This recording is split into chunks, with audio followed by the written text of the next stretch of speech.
Most gamers today are playing on CPUs with 4, 8, or maybe 16 cores if you're on the higher end. But back in 2022, AMD dropped something absolutely insane. A CPU with 48 cores and 96 threads. And right now, I've got 2 of them. So in this video, I'm going to test this dual CPU monster in modern games to see what happens when you throw 96 cores at gaming. Does it help? Does it break the game? Or does it do absolutely nothing? To be honest, I'm actually building a server PC for someone, and while putting it together, I thought, hey, why not turn this into a fun gaming experiment? Before we start, you should know what cores actually do in gaming. They handle things like audio processing, physics simulation, AI behavior for NPC, and general data handling. Some of these tasks can be offloaded to additional cores, which helps reduce the load on the main cores and can make the overall experience smoother. One of the first interesting things about the AMD PYC 7K62, even before we get into performance, is how it was designed for AMD's next-gen EPYC platform. Just like the rest of the EPYC lineup, the 7K62 uses an SP3 style socket, meaning all the pins are on the motherboard instead of the CPU. That makes the chip itself cleaner, easier to cool, and generally more durable in the long run. But what really makes it stand out isn't the socket, it's what's hiding under the hood. For around $350 per CPU, you're getting a monster with 48 cores and 96 threads, constantly fed by 8 channels of high-speed DDR4 memory. Not 2 channels, not 4, 8. It's basically giving the CPU a full multi-lane expressway, so data can rush in without ever getting bottlenecked. On top of that, the EPYC 7K62 packs a massive 128 megabytes of L3 cache, acting like a huge waiting room where all the important data sits, ready to be accessed instantly. That giant cache is a huge part of why these chips stay so stable and smooth, even when you hit them with maxed out workloads. And to keep everything running at full speed, the CPU also supports PCIe 4.0, giving high bandwidth access to NVMe SSD, GPU, and any specialized network cards, exactly what you'd expect in a server-focused platform. Alright, moving on to the RAM. This system is running 2 64GB sticks, giving us a total of 128GB of DDR4 memory. And yeah, these are not your regular gaming DIMM. Each stick costs around $500, so the RAM alone is sitting at about $1,000. And honestly, that makes sense. RAM prices have been at an all-time high thanks to the AI boom causing shortages everywhere. So yeah, we're basically gaming on hardware that data centers are fighting over. To even use a setup like this, you need a very specific motherboard. And in our case, that's the T1 Deep Dual AMD EPYC server board, priced at around $800. And of course, to run a spaceship like this, you can't just slap the CPU onto a normal gaming motherboard. No, absolutely not. This board is massive. It looks more like something NASA misplaced than something you'd find in a gaming PC. It's built specifically to handle 2 giant EPYC CPU, 8 memory channels per processor, and more I/O lanes than any gamer realistically knows what to do with. Was it designed for gaming? Not even close. Is it hilarious to use it for gaming? Absolutely, and that's exactly what makes this experiment fun. This motherboard was made for servers, data centers, and heavy industrial workloads. Not for RGB, not for clean cable management, and definitely not for running Valorant at 600 FPS.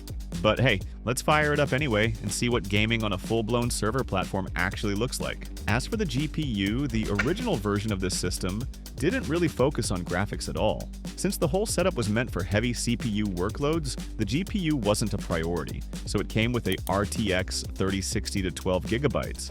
And yeah, it's not a brand new card, but the performance is still surprisingly solid. Thanks to the larger 12GB RAM, it actually holds up really well in modern game, and even performs close to the newer RTX 5050, 8GB in a lot of scenarios. So even though this build wasn't designed with gaming in mind, the 3060 definitely doesn't embarrass itself. Let's finish going through the rest of the components in this system. First up, we've got a Samsung 990 Pro 4TB SSD, which costs around $300. With 4TB of super fast storage, you can pretty much install every game you've ever wanted without worrying about running out of space. And of course, a system like this needs a power supply that doesn't have trust issues, so we're using a Corsair RM1200X Gift, a 1200 watt PSU priced at about $200. If you're running dual EPYC CPUs and a high-end GPU, this is exactly the kind of power supply you have to use. Now, cooling. Cooling for a setup this ridiculous has to be equally ridiculous. So this build is rocking two Noctua NHU 14STR 4SP3 coolers, about $200 each.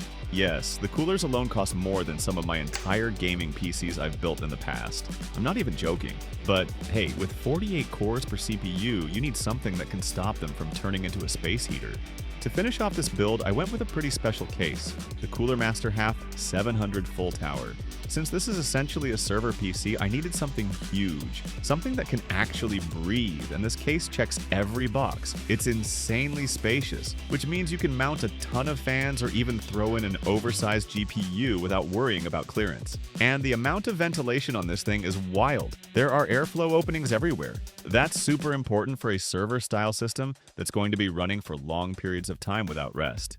Cooling isn't just nice to have here, it's mandatory. The price? About $400. Yeah, it's not cheap. For a build this extreme, it fits perfectly. Alright, the video is getting pretty long already, so instead of dragging things out, let's jump straight into the real performance test of this CPU. And just a heads up, this gaming test isn't meant to be some super scientific benchmark. I just want to see one simple thing. Does having a ton of cores actually make your games run faster? Opening up CPU-Z, the entire system is fully recognized with no issues. In the multi-core benchmark, this monster scores 43,500 points. Easily one of the highest multi-core scores I've ever tested on the channel. It's honestly ridiculous. Single core though?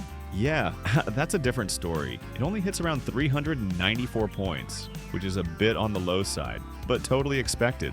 If a CPU had both insane multi-core and insane single-core scores at the same time, the thing would probably melt through the motherboard. First up is CS2 in 2K resolution. On medium settings, the FPS stays pretty solid around 70 to 80 FPS. Meanwhile, the CPU is only working at about 8 to 10%, with the clock speed stuck at around 2.8 GHz and power consumption hitting roughly 75 watts. Even though the FPS isn't super high, the experience is actually very stable.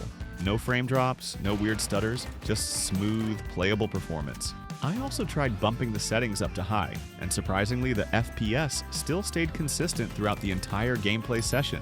Next up, we've got Black Myth Wukong.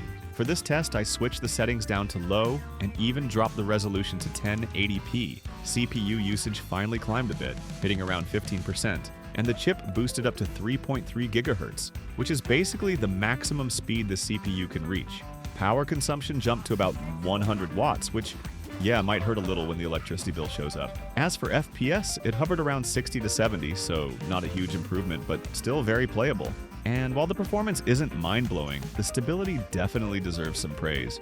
No spikes, no dips, just steady gameplay from start to finish. Moving on to Minecraft, and yeah, the CPU is only working at about 1%. Why? Well, it looks like this game, and honestly most games, just can't take advantage of the insane number of cores this CPU has. So the usage stays extremely low, sometimes even hitting 0% like you're seeing here. If anything, it feels like the CPU was built to play 10 Minecraft worlds at the same time, not just one. When I tried blowing up 10,000 TNT blocks, the CPU still managed to keep up with all the calculations, so the game didn't freeze for too long. That's probably thanks to the huge cache, which helps it chew through massive bursts of data without choking. Next up is Fortnite, running at 2K settings. CPU usage is still sitting at just 1 to 2%, which at this point doesn't even surprise me anymore. FPS floats around 100 FPS, totally playable and pretty smooth overall. Moving on to another game that actually eats CPU power, Battlefield 6. On high settings, the system manages to pull around 50 FPS, and the CPU usage finally climbs up to about 15%. Still nowhere near using all those cores, but hey, at least it's trying. So after all the tests, the answer is pretty clear: having 96 cores doesn't make your games faster. Most titles simply can't use that many cores, so performance ends up depending more on clock speed and single core strength. It's fun, it's chaotic, but it's definitely not better for gaming. Thanks for watching. Drop a comment and tell me what crazy experiment you want to see next.